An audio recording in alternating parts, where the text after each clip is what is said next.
have no reason to lie to you. And I know I can tell you the truth. Shut up right now. You don't ever do that to me. I'm so no, shut up. And I found some cocaine in my pocket. The only thing I did was took it out of my pocket, Mr. Simpson. That's all I did. I would never lie to you, ever. Well, you need to tell me the truth. No, you hold up. Don't tell me to hold up. I'm not lying to you, Mr. Simpson. Oh, we don't want to do that. We're done. Today, we're walking straight into one of the most chaotic, jaw-dropping court hearings you'll ever see. Judge Simpson, face-to-face with a defendant who insists he's telling the truth, but every word out of his mouth just makes him look more and more guilty. From the very beginning, it's a disaster. The defendant keeps repeating the same line like it's a magic spell. "I have no reason to lie to you, Mr. Simpson." He says it over and over, almost like if he repeats it enough, the evidence will disappear. Your Honor, I received the report yesterday. I haven't seen any of the underlying tests.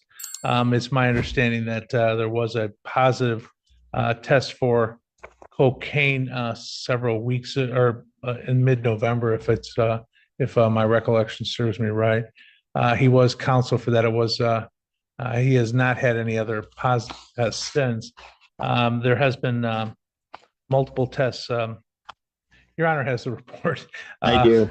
Your Honor, Mr. Watkins reports that he has not used cocaine. He has not used marijuana since being ordered not to. And those. Right. That's why I was hoping to. Hold on, before he says that, I mean, if you want me to call over and get the amount. Well, that's what I was wondering, Judge. If the lab amounts were going, if the amounts were going down progressively with each test, that would be indicative of. Can I speak, Simpson? You can if you want to, but you might want to let your attorney talk to you. No, I don't mind speaking at all. I mean, as far as the marijuana, Mr. Simpson, like I said, since the day I've been going over there, I haven't smoked weed since. And I have no reason to lie to you. Why'd I lie to you? I can just tell you the truth. I would just tell you, yes, I smoked, but I haven't smoked marijuana since. As far as the cocaine, like I told my attorney, I was going through my old clothes. Like I wouldn't lie to you. I would have no reason to lie to you at all. I'm doing great in my life. I'm doing everything I'm supposed to be doing. I showed up to court. You didn't have to put a warrant out for me. Can you order the results of the marijuana? I need levels. Yeah, please. I haven't smoked at all, period, Mr. Simpson. If I did, I would tell you. I have no reason to lie to you. And I can just simply say, yeah, I smoked. I slipped up here and there. But I never have. I never smoked since the day I've been through the report, not one time. Not one time have I smoked, period. Not once. So what's up with the cocaine? I told you, like I was going through my clothes. I can talk. I don't mind talking. And I found some cocaine in my pocket. The only thing I did was took it out of my pocket, Mr. Simpson. That's all I did, and took it straight to the. I could have sold it. I could have did a whole lot of stuff with it. But I told you I'm doing so good in my life right now. I took it straight to the toilet stool and flushed it. I have no reason to lie, Mr. So Simpson. why is it showing up in your system? I don't know. I just touched it, Mr. Simpson. I never used cocaine in my life, ever. Just touching it. You know, Mr. Simpson, I would never. No, listen. I've been doing this for a minute. I can't believe you're like an amoeba. What, are you absorbing it through your skin like yes, that? Yes, Mr. Simpson. Oh, okay. Mr. Simpson, I promise you. Give me the levels on the cocaine too, please. Yeah, please, Mr. Simpson. I wouldn't lie to you. I have no. Okay. I don't know how you get 152 million. How do you do that? Can I talk, Mr. Simpson? I would. Well, you've been talking. Oh, listen, please. Let me clear this up to you. There's no. You're not doing a very good job, Mr. Simpson. Here.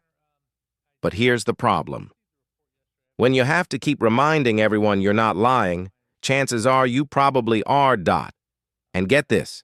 He actually claims he found cocaine in the pocket of an old jacket, took it out, flushed it, and somehow that explains why it's showing up in his system. Folks, I don't know about you, but that story doesn't just raise red flags. It sets off fireworks in the courtroom. Judge Simpson tries to stay patient. He asks for lab levels. He wants hard evidence, something concrete. But the defendant, he can't stop talking. Every time his lawyer tries to help, he cuts him off with another rambling excuse. He insists he's clean, insists he's been doing great in life, insists he'd never lie. I know you want him to talk, but let me talk, please. No, I'll let anybody talk that wants to talk to me. I'm just telling you, You are not helping yourself. I know, I don't see how, since I would never lie to you, ever. Ever. I've never used cocaine in my life. Only thing I did was touch it.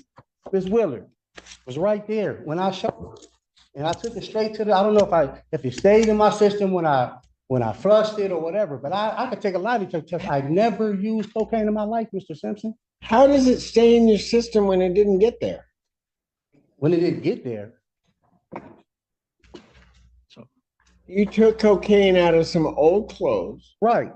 took it right from there to the bathroom. I didn't say old cloud out of a jacket I had that was in storage, Mr. Simpson. I would never. Okay, and then I know you would never lie to me. Okay. And so then you didn't do anything with that cocaine. Mr. Simpson, I And never. then somehow or another that gets into your system Yeah, at these levels. Mr. Simpson. Oh, you Yeah. got to be kidding. Okay, listen. Tell you what we're going to do. I'm going to wait for the levels to come across.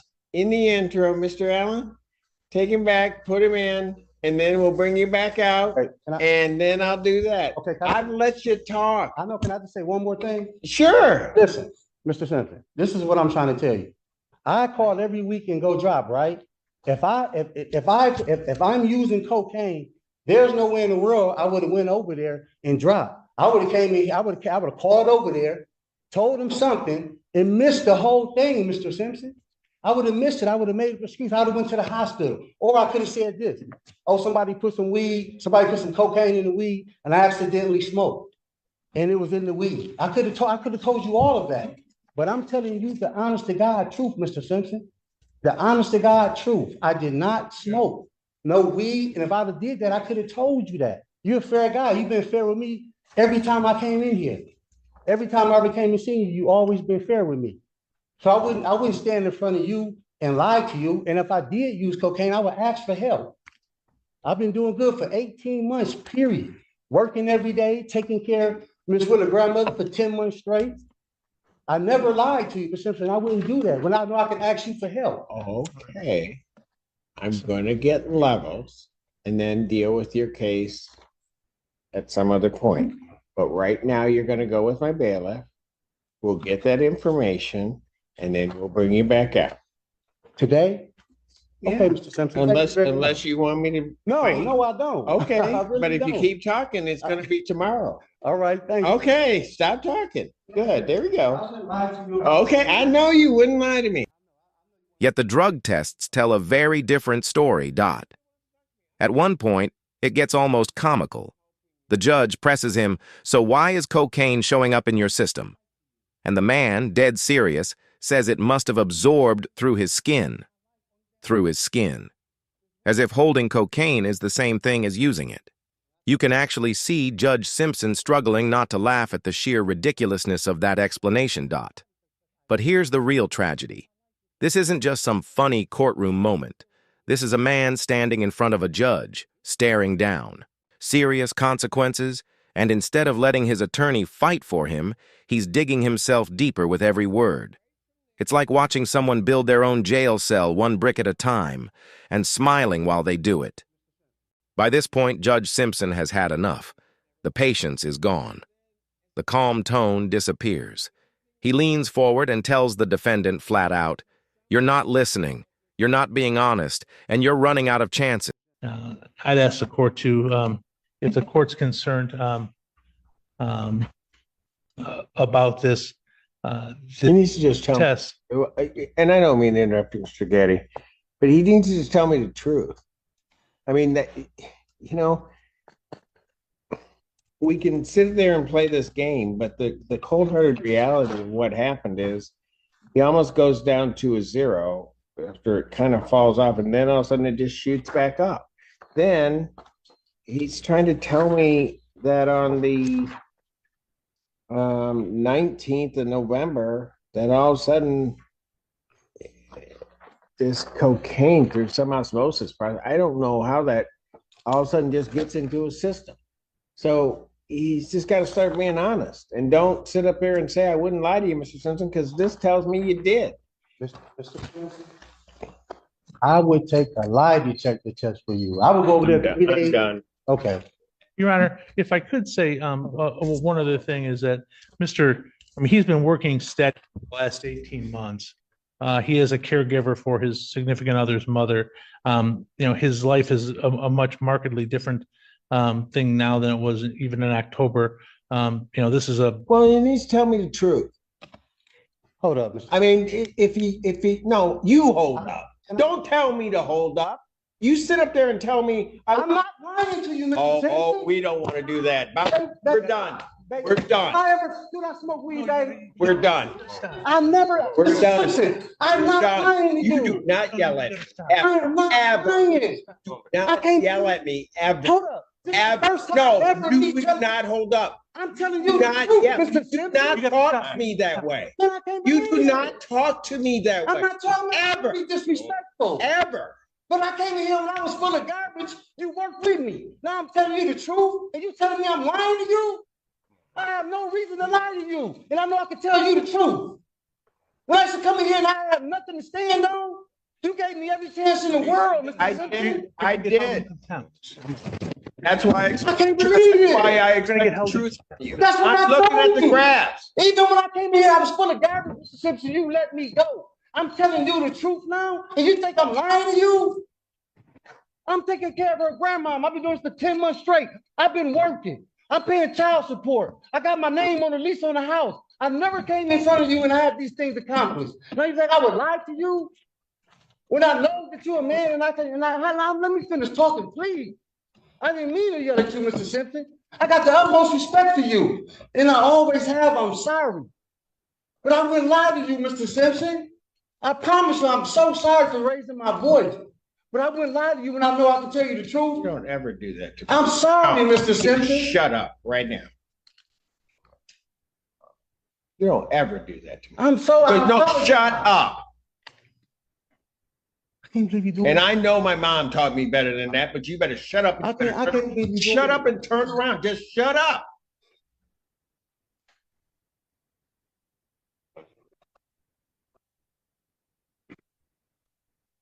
I sat up there and I listened to you. I did all of that. I don't believe your story about the cocaine. What I was serious, do not say another word, because if you say another word, you're gone. I'm done.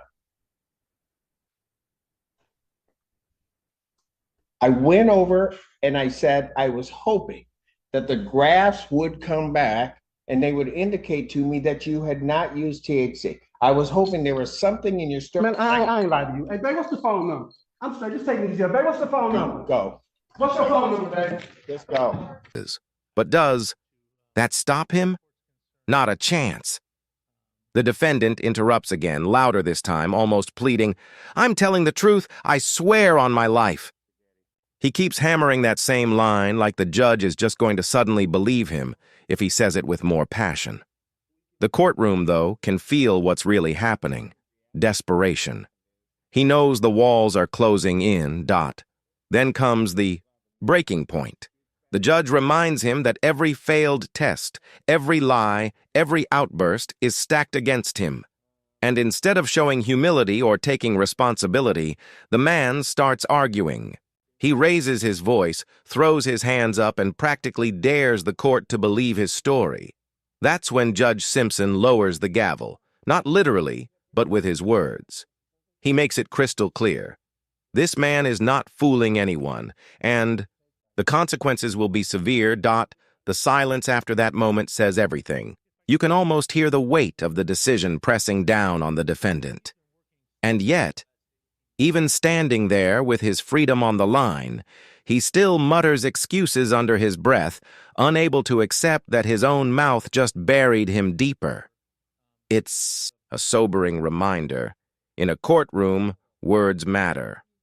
And sometimes, the most damaging evidence isn't in the files, the lab reports, or the witnesses. It's in the defendant's own voice echoing through the room, sealing his fate.